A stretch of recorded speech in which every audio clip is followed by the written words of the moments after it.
존경하고 사랑하는 구독자 여러분 반갑습니다. 천만여자입니다. 이번 시간에는 여러분들 한 인물이네요. 이분도 그러니까 이베스트 투자증권에 있는 그 리서치 센터장을 하고 있는 윤지호 씨인데, 이분이 또 기사를 한번 보니까 아주 흥미로운 이야기를 했어요. 그러니까 삼성전자만 답이 아니다. 그럼 답이 아니면 답이 뭘까요? 그러면은 어떤 답을 제시하는지 이번 한번 궁금하더라고요. 간혹 보니까 TV에 좀 나오고, TV가 아니라 저는 여기 유튜브에 많이 나오더라고요. 유튜브에 많이 나오는 분인데, 과연 이분의 생각과 이분의 의견은 어떤 생각을 말하는 건지도 한번 들어보는 시간을 가져볼게요. 일단은 그래요. 윤지호 이베스트 투자증권 리서치 센터장은 인전 쓴 약을 비유하면서 몸에 좋은 약은 이베스다, 이런 이야기를 했어요. 몸에 좋은 약은 이베스다, 그렇게 비유를 하는데, 그는 그럴듯한 낙관적인 조언 대신에 분석에 기반한 현실적 직언을 던졌어요. 하나투자증권에서 투자전략팀장을 거쳐가지고 이베스트 투자증권에서 10년째 리서치 센터를 이끌어왔다는데, 올해는 지난해와 달리 편하게 수익을 내기 힘든 시장이 될 것 같다, 이런 이야기를 하더라고요. 그래서 윤 센터장은 지난해 연말에 삼성전자가 그 주가가 고공행진을 하던 당시 비중을 줄여야 한다, 이렇게 조언을 하면서 일부 투자자의 항의를 받기도 했어요. 자기 말은 그렇다는 건데, 이처럼 그가 비난을 감수하면서까지 소신을 굽히지 않은 이유는 현재 주식시장에서 경험이 적은 개미 투자자들이 손실을 볼 경우를 우려하기 때문이라고 합니다. 그래서 그는 이럴 때일수록 그 시장을 객관적이고 명쾌하게 바라보는 사고력이 중요하다, 이렇게 강조를 했고요. 미국 고용지표 안도감과 백신 접종 속도 확대에 따른 경제 정상화 움직임에 최근 코스피가 이제 사상 최대를 경신을 했어요.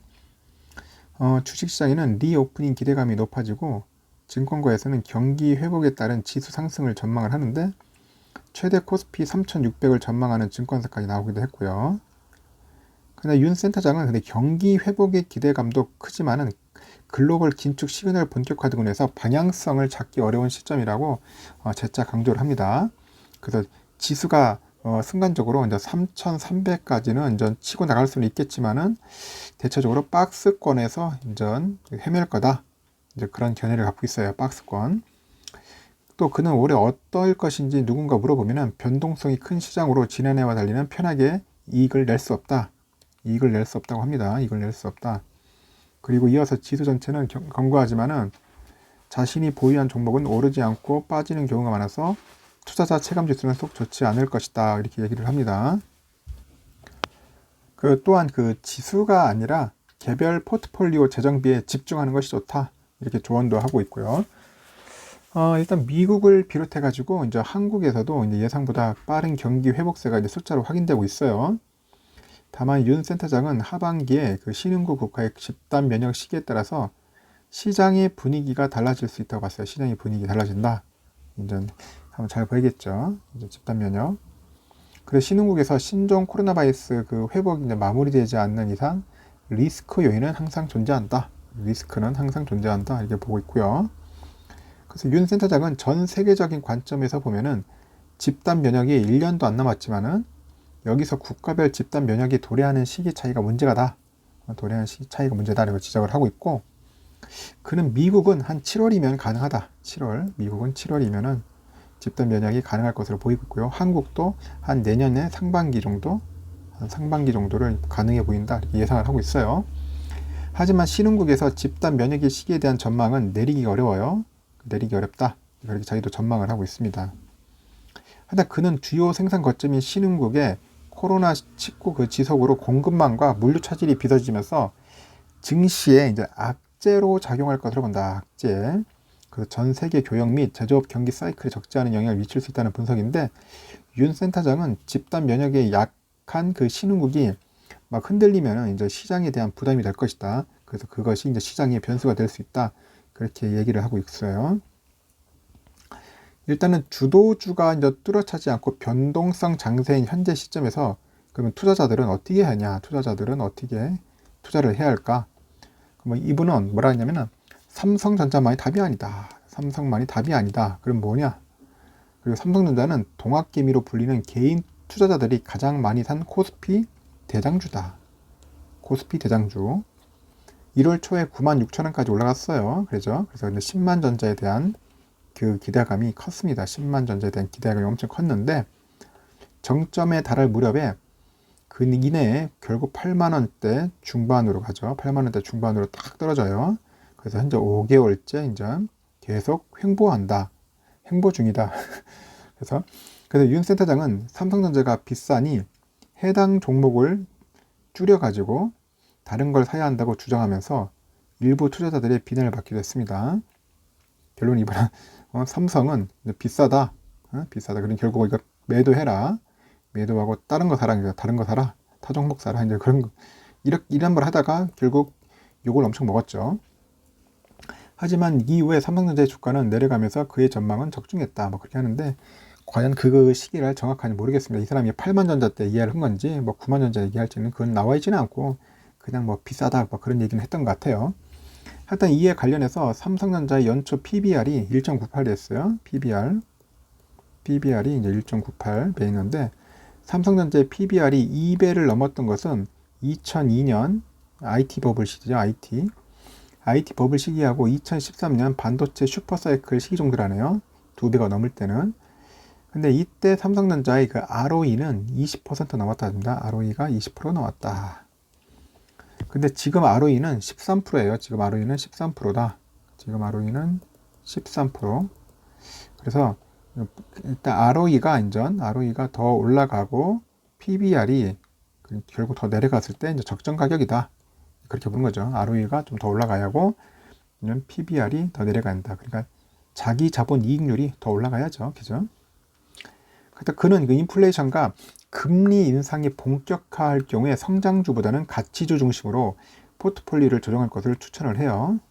이 사람은 이제 가치주 중심으로 금리 인상이 있죠. 금리랑 이제 인플레이션 이게 만약에 오른다면은 가치주로 가라. 그건 다 뻔히 아는 거죠. 하여튼 올해 가장 투자가 유망한 업종은 여행, 항공, 호텔, 쇼핑 등 컨택트 관련주를 뽑았고요. 하여튼간 이분은 그 포트폴리오 구성은 이미 많이 오른 것으로 구성하기보다는 어디에서 소비가 일어날지 고려해서 집중해야 한다. 집중해라. 그죠? 성장주보다는 가치주 낮고 언택트보다는 컨택트가 낮다. 경제 지표를 보면은 서비스업만 회복이 안 됐다. 서비스업만 회복이 안 됐다는 겁니다. 서비스 회복이 안 됐다. 회복이 안 된 곳이 좋아질 것이란 건 당연한 일이다. 그리고 컨택트 업종이 하반기 이제 중시를 주도할 것이다. 딱 보니까 이분은 제가 볼 때는 장기 투자의 관점은 아닙니다. 장기 투자의 관점으로 보시는 분은 아닌 것 같고 그냥 단기적인 투자의 관점으로 봐서 이익이 나는 것이 어딘가 이제 그 부분을 찾아가지고 나름대로 설명하면서 언급을 하는 것 같아요. 그러니까 장투의 시각을 가지고 있는 분은 아니다. 그렇게 생각하면 될 것 같아요. 제가 보니까 그런 것 같습니다. 왜냐면은 삼성전자를 뭐 단지 제가 답이 아니라고 보니까 이 사람은 단기적인 시각에서 봤을 땐 답은 아닐 수도 있겠죠. 당연히 횡보하니까 당연히 어떤 누구라도 다 그 말을 할 수 있어요. 지금 당연히 이럴 때는 당연히 카카오나 뭐 네이버나 뭐 다른 경기 민감주 사는 게 맞죠. 당연히. 근데 삼성전자 주식을 투자하시는 분들은 대부분 장기적인 관점을 봐가지고 우상향을 생각하면서 하는 거지. 이 단기적인 시각에서 보면은 단지 삼성전자 하는 건 안 맞는 거죠. 그냥 이런 얘기를 하는 자체가 보니까 결국은 삼성전자를 이제 바라보는 그 견해와 생각은 단기 투자 관점에서 보는 견해인 것 같습니다. 그래서 결국 이 애널리스트 이분도 제가 볼 때는 투자를 안 했어요. 결국은. 근데 이분을 깔려하는 게 아니라 이분은 단지 투자를 안 하고 단지 연구하는 분이에요. 그냥 리서치하는 분이기 때문에 그냥 그 정도의 생각과 견해만 우리가 받아들이면 되는 것 같다. 그런 것 같아요. 당연히 뭐 단기적인 투자 관점에서는 어느 정도 공감하는 부분이 있습니다. 당연히 뭐 리오프닝 기대감에 따른 그런 경기 회복에 따른 그런 관련된 종목들을 관심을 가질 필요는 있겠지만은 삼성전자 주주가 바라보고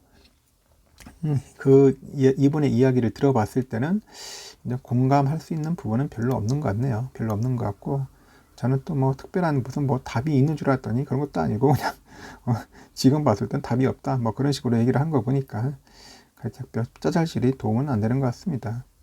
하여튼간 뭐 이베스트 투자증권 요즘 하도 보니까 유튜브 많이 나와가지고 거의 광고 많이 하는 것 같은데 제가 볼 때는 여러분들도 애널리스트들이 뭐 능력 있고 실력 이 많이 있지만은 다들 보면은 결론은 자기 투자 회사, 투자 증권회사 홍보하는 게 거의 주 목적일 겁니다.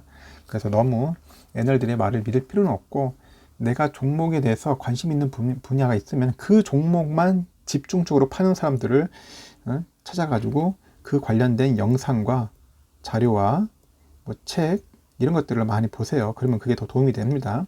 뭐 두리뭉실하게 이것저것 이렇게 해가지고 뭐 리서치하고 하시는 분들, 특히 그 투자회사나 뭐 금투회사 있지 않습니까? 뭐 증권회사 이런 분들의 말들은 어떻게 보면 약간 좀 자기들이 유리한 쪽으로 많이 하는 경우도 있고, 그리고 이분들은 실전 경험이 좀 약해요. 일단 슈퍼매개미들이나 이렇게 투자하시는 분들에 비해서. 그러다 보니까 약간 실전 감각이 떨어져가지고 크게 도움은 안 됩니다라고요. 도움은 안 됩니다. 솔직히 도움은 안 되니까 이제 그런 부분들을 여러분들이 잘 구별해가지고 하시면 좋을 것 같습니다. 일단은 뭐 답이 아니라가 아니라 저는 내가 볼 때는 장기 투자할 때 답인데, 이분은 단기 투자 관점에서 그런 얘기를 한 거니까 그렇게 받아들이도록 할게요. 일단은 이 내용은 여기까지 마치겠습니다. 다음 시간에 뵙도록 할게요.